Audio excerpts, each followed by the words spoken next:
এটা হলো দুনিয়ার সবথেকে পাগল রাজকুমারী, কারণ কেউ তাকে বিয়ের প্রস্তাব দিলে সে তার সাথে পলান্টুক খেলতে অনেক পছন্দ করত। কিন্তু সেই খেলাতে অনেক ভয়ঙ্কর একটা নিয়ম ছিল। সেই খেলার নিয়মটা হলো যদি রাজকুমারী সেই লুকিয়ে থাকা লোকটাকে খুঁজে বের করতে পারতো তাহলে তাকে গলা কেটে মৃত্যুদণ্ড দেওয়া হতো, আর যদি সে তাকে খুঁজে বের করতে না পারতো তাহলে তাকে বিয়ে করে নিত। কিন্তু সমস্যা হলো সেই রাজকুমারী প্রতিবারই খেলাতে জিতে যেত, কারণ তার কাছে একটা জাদুময় আয়না ছিল।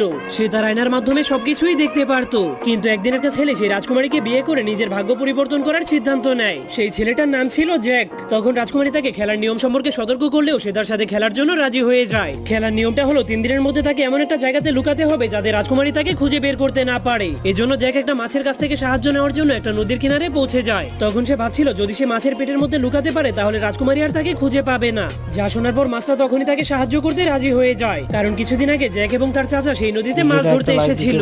ঠিক তখনই তাদের জালের মধ্যে সেই বড় মাছটা আটকে গিয়েছিল। এজন্য তার চাচা সেই মাছটাকে মেরে পানির উপরে আনার জন্য কুড়াল আনতে চলে যায়।